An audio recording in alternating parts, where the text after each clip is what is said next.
Military के जो top journal होते हैं उसको आप इस्टेब्लिशमेंट कहते हैं। परमानेंट इंस्टीट्यूशन के साथ साथ परमानेंट ऐसे लोग भी मौजूद होते हैं जो उस स्टेट की पॉलिसी को चलाते हैं। यानी ये पावरफुल इंस्टीट्यूशन होते हैं या इन्फ्लुएंशियल या बाअसर इंडिविजुअल अफराद होते हैं जो मुल्क की पॉलिसी को चलाते हैं। इसको हम अक्सर इस्टेब्लिशमेंट कहते हैं। तो यूनाइटेड किंगडम में कुछ ऐसे फिलर है जो उसको हम इस्टेब्लिशमेंट कहते हैं। जैसे मतलब उसका चर्च हो गया या उसकी रॉयल फैमिली हो गई, पार्लियामेंट हो गया, सिविल सर्विस हो गया, आर्म फोर्सेस हो गई, जुडिशरी हो गई, ऑक्सफोर्ड एंड कैम्ब्रिज एलीट हो गए। तो ये यूनिवर्सिटी के लोग भी इसमें आते हैं जो प्रोफेसर होते हैं। तो ये सारे एलीट कैप्चर में आते हैं, एलीट लोग।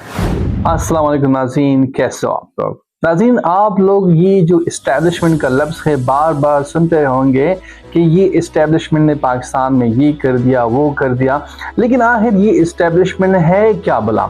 तो आज हम इस बारे में तफसील से डिटेल से बात करेंगे कि इस्टेब्लिशमेंट का जो लफ्ज़ है ये पहली मरतबा कहाँ पर इस्तेमाल हुआ था और किस लिए इस्तेमाल हुआ था। लेकिन बहरहाल पाकिस्तान में इस्टेब्लिशमेंट का जो लोग मतलब निकाल लेते हैं कि वो मिलिट्री के जो टॉप जर्नल होते हैं उसको आप इस्टेब्लिशमेंट कहते हैं। कि डिक्शनरी का जो डेफिनेशन होता है कि इस्टेब्लिशमेंट उस मजबूत इदारे को कहते हैं जो मुल्क को चलाते हैं। लेकिन इसमें परमानेंट इंस्टीट्यूशन के साथ साथ परमानेंट ऐसे लोग भी मौजूद होते हैं जो उस स्टेट की पॉलिसी को चलाते हैं। यानी ये पावरफुल इंस्टीट्यूशन होते हैं या इन्फ्लुएंशियल या बाअसर इंडिविजुअल अफराद होते हैं जो मुल्क की पॉलिसी को चलाते हैं। इसको हम अक्सर इस्टेब्लिशमेंट कहते हैं। और ये डिक्शनरी में ये डेफिनेशन बताया जाता है कि मुल्क की बाअसर लोग और उसकी जो मजबूत इदारे होते हैं, स्ट्रॉन्ग इदारे जो इंस्टीट्यूशन होते हैं, जब वो स्टेट की पॉलिसी को शेप करते हैं, उसको बनाते हैं,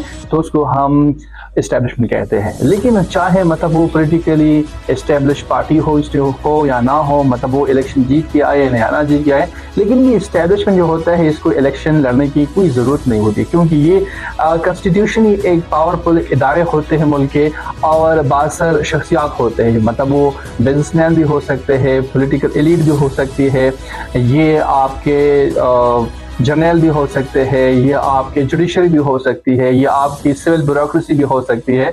लेकिन ये बासर होते हैं और ये सारे जो आपके जो कॉन्स्टिट्यूशनल स्ट्रक्चर होता है, पावर स्ट्रक्चर होता है, उनको कंट्रोल करता है। यहाँ पर कुछ ऐसे शख्सियात उन्होंने अपनी एक्सपर्ट ओपिनियन बुक लिखी है कि यहाँ पर पाकिस्तानी स्ट्रक्चर उन्होंने लिखी है कि पाकिस्तान में जो गवर्नमेंट स्ट्रक्चर है, जो गवर्नमेंट चलाते हैं, वो कौन कौन चलाते हैं। जैसे मतलब आप अगर स्टीफन कोहन के पढ़ो पाकिस्तान आइडिया, वो उसमें बताते हैं कि पाकिस्तान में 6 ऐसे बासर इंस्टीट्यूशन है जो मुल्क की पॉलिसी को बनाते हैं और मुल्क को चलाते हैं। जिसमें सबसे इंपॉर्टेंट जो इंस्टीट्यूशन होता है वो मिलिट्री का होता है, और दूसरी नंबर पर उसकी जुडिशरी होती है, तीसरी नंबर पर सिविल ब्यूरोक्रेसी होती है, चौथी नंबर पर आपकी वो पॉलिटिकल एलीट होती है, 5 नंबर पर आपके बिजनेसमैन होते हैं, और 6 नंबर पर आपका मीडिया होता है, यानी पावरफुल इन्फ्लुएंशियल जर्नलिस्ट होते हैं। तो ये मिलकर आपकी स्टेट पॉलिसी को शेप एंड रिशेप करते हैं।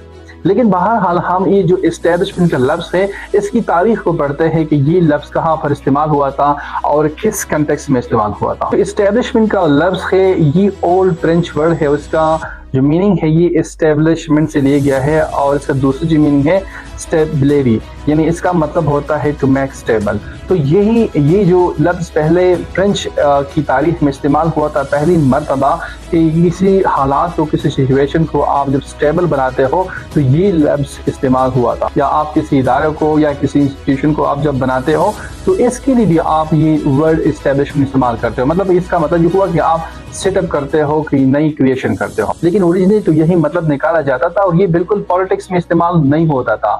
मतलब ये इसका जो ओरिजिनल इस्तेमाल होता था, जैसे मतलब इस्टेब्लिशिंग चर्च, मतलब आपने इदारा बनाना है, चर्च का रिलीजियस इदारा बनाना होता है, तो इसके लिए आपने इस्टेब्लिशिंग चर्च इस्तेमाल होता था, या फाउंडिंग चर्च आप इस्तेमाल करते थे। तो ये लफ्ज़ इसलिए इस्तेमाल होता है, जैसे मतलब फाउंडिंग एन इंस्टीट्यूशन हो गया, क्रिएटिंग अ गवर्नमेंट हो गया, सेटिंग अप एन ऑर्गेनाइजेशन हो गया। तो इसके लिए ये लफ्ज़ पहली मरतबा इस्तेमाल हुआ था, फ्रेंच की हिस्ट्री में ये लिखा गया। लेकिन यहाँ पर सवाल ये पैदा होता है कि ये लफ्ज़ पहली मरतबा कैसे पॉलिटिक्स में इस्तेमाल हुआ। इसका जो लफ्ज़ है, इसका जो इस्तेमाल है, ये 1950 की दिहाई में पहली दफा सियासत में इस्तेमाल हुआ था। ये एक ब्रिटिश जर्नलिस्ट और सोशल एक्टिविस्ट था जिसका नाम था हेनरी फ्लेरे। पहली मर्तबा उन्होंने ये वर्ड इस्टेब्लिशमेंट अपनी जो जर्नलिस्टिक राइटिंग थी उसमें इस्टेब्लिशमेंट इस्तेमाल किया था। 1955 में ये जो हेनरी फ्लेरी थी, उन्होंने ब्रिटिश एक जर्नल था द स्पेक्टेकुलर, ये एक मैगजीन था, इसमें ये द वर्ड इस्टेब्लिशमेंट लिखा गया था और इसका मतलब ये निकाला गया था कि ब्रिटिश की जो इलीट नेटवर्किंग है या बासर शहरियात की जो नेटवर्किंग है, इसके लिए लफ्ज पहली मर्तबा हेनरी फ्लेरी ने द स्पेक्टेकुलर मैगजीन में इस्तेमाल किया था। ये जो पावर होती है ये सिर्फ इलेक्टेड पॉलिटिशियन के हाथ में नहीं होती, यानी मुल्क सिर्फ इलेक्टेड पॉलिटिशियन के जरिए आप नहीं चला सकते।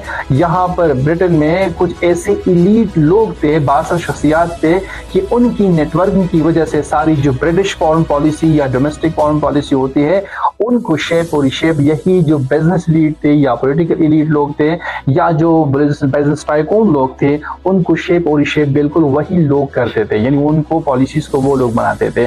तो नेटवर्किंग जो इलीट लोग जब बनाते थे तो वो अपनी पावर एक्सरसाइज करते थे और एक इन्फ्लुएंशियल इदारों को बिल्कुल वो क्या करते थे, बिल्कुल असर रसूख इस्तेमाल करके अपने मफादात हासिल करते थे।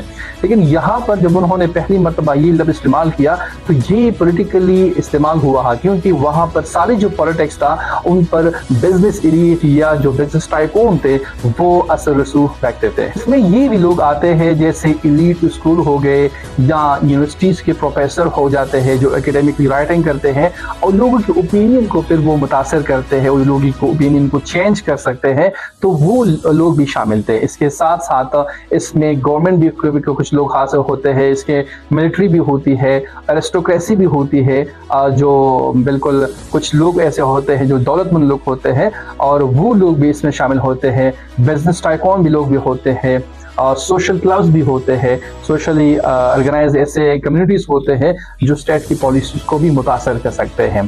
तो पहली मरतबा ये लफ्ज़ ब्रिटिश में ये तो इस्तेमाल पॉलिटिकली उस टाइम हुआ था जब ये से दरियाफ्त किया गया हेनरी फ्लेरी ने कि स्टेट की जो पॉलिसी है ये सिर्फ इलेक्टेड पॉलिटिशियन डिसाइड नहीं करते बल्कि कुछ इलीट लोगों का नेटवर्किंग होता है जो उन पॉलिसी को फिर डिसाइड करते हैं। उस आर्टिकल के बाद ये लफ्ज़ इतना दुनिया में फैल गए इंटरनेशनली कि अब ये जो लफ्ज़ है इस्टेब्लिशमेंट, इसका मतलब ये निकाला जाता है कि ये कुछ बासर लोग होते हैं या बासर इंस्टीट्यूशन होते हैं जो कंट्री के पॉलिटिक्स को, इकोनॉमी को और सोशल स्ट्रक्चर को बिल्कुल कैप्चर करते हैं और उनको मजबूती से सामने करते हैं और फिर उसको वो चलाते हैं, चाहे मतलब उसकी पॉलिटिकल सिनारियो हो, चाहे उसका इकोनॉमिक सिचुएशन हो, चाहे उसका सोशल स्ट्रक्चर हो, तो सारी कंट्री के सफेद और स्याह पर वो इसके मालिक हो जाते हैं, उसको कंट्रोल करते हैं। क्योंकि ये ऐसे बासर लोग होते हैं या बासर इंस्टीट्यूशन इदारे होते हैं कि चाहे गवर्नमेंट हो या ना हो, चाहे पॉलिटिकल लोग आए या ना आए, लेकिन ये लोग वहाँ पर मौजूद होते हैं और स्टेट को यानी कंट्री को चलाते हैं। जैसे मिलिट्री ऑफिसर हो गया या सिविल सर्वेंट हो गई या सेंट्रल बैंक के गवर्नर हो गए या आपके कोर्ट हो गए, सुप्रीम कोर्ट हो गई, जो हाई कोर्ट हो गए, उनके जजेस हो गए, तो ये बिल्कुल वहाँ पर मौजूद होते हैं। 5 साल के लिए, 3 साल के लिए तो गवर्नमेंट आते हैं, लेकिन ये जो होते हैं ये अपनी नौकरी बिल्कुल उसको कंटिन्यू करते हैं, उसको जारी रखते हैं, उनको कोई नहीं हटा सकता। तो इसी वजह से ये अपनी पॉलिसीज को फिर कंटिन्यू करते हैं और अपनी मवादात, अपनी गोल्स को वो हासिल करते हैं। पॉलिटिकली लोग जब वो आते हैं तो वो लोगों को ओपिनियन के साथ साथ चलते हैं, लेकिन इन लोगों को लोगों की ओपिनियन या लोगों के मफादात की कोई परवाह नहीं होती। ये जो एस्टेब्लिशमेंट के मेंबर होते हैं उनके अक्सर कॉमन गोल होते हैं, कॉमन शेयर होते हैं, चाहे उसकी वो नेशनल सिक्योरिटी या फॉरेन पॉलिसी या इकोनॉमिक पॉलिसी के बरखिलाफ भी उनके मफादात आए, लेकिन ये अपनी कॉमन इंटरेस्ट को फॉलो करते हैं। अगर आप दुनिया में उसकी मिसाल देखो तो यूनाइटेड किंगडम में कुछ ऐसे फिलर है जो उसको हम एस्टेब्लिशमेंट कहते हैं, जैसे मतलब उसका चर्च हो गया या उसकी रॉयल फैमिली हो गई, पार्लियामेंट हो गया, सिविल सर्विस हो गया, आर्म फोर्सेस हो गई, जुडिशरी हो गई, ऑक्सफोर्ड एंड कैम्ब्रिज एलीट हो गए। तो ये यूनिवर्सिटी के लोग भी इसमें आते हैं जो प्रोफेसर होते हैं, तो ये सारे एलीट कैप्चर में आते हैं, एलीट लोग आते हैं इसमें। यूनाइटेड स्टेट का अपना एस्टेब्लिशमेंट है। यूनाइटेड स्टेट का अपना एस्टेब्लिशमेंट इस चीज़ों पर मुश्तमिल होता है कि इसमें central command and control system आता है जो उसका सेंटोम है या उसका वाशिंगटन डीसी है, या इसमें स्टेट डिपार्टमेंट होता है, इंटेलिजेंस एजेंसीज होती है जैसे CIA हो गया, फेडरल रिजर्व हो गई, या मेजर कॉर्पोरेशन हो गए, या वॉल स्ट्रीट हो गया, या इन्फ्लुएंशियल मीडिया ऑर्गेनाइजेशन हो गए। तो ये सारे यूनाइटेड स्टेट की इंटर एस्टेब्लिशमेंट में आते हैं। फ्रांस का जो एस्टेब्लिशमेंट आता है वो थोड़ा सा डिफरेंट होता है, कि फ्रांस के इस्टेब्लिशमेंट में ये पिलर आते हैं, ये लोग आते हैं, जैसे आपकी ब्यूरोक्रेसी हो गई, एलीट यूनिवर्सिटी के प्रोफेसर हो गए, या जुडिशरी हो गई, या बिजनेस एलीट हो गए। तो ये सारे फ्रांस के एलीट कैप्चर में आते हैं, यानी इस्टेब्लिशमेंट में आते हैं। ये सारे जो इससे ग्रुप लोग हैं ये इस्टेब्लिशमेंट के ग्रुप में शामिल है। इसके साथ साथ अगर आप चाइना में देखें तो चाइना में जो इस्टेब्लिशमेंट है वो बिल्कुल सेंट्रल में आता है। सबसे पहले इसमें जो कम्युनिस्ट पार्टी है ये सेंट्रल रोल उसको हासिल है। इसके बाद पीपल लिबरेशन आर्मी, इसका भी एक अहम रोल है इस्टेब्लिशमेंट में। इसके बाद स्टेट ब्यूरोक्रेसी हो गई, और मेजर स्टेट ऑन एंटरप्राइजेस भी हो गए या कॉर्पोरेशन भी हो गए जो बिजनेस को संभालते हैं और चाइना की मफादात को दुनिया के कोनों कोनों में पहुंचाते हैं। तो ये भी एस्टेब्लिशमेंट में आते हैं।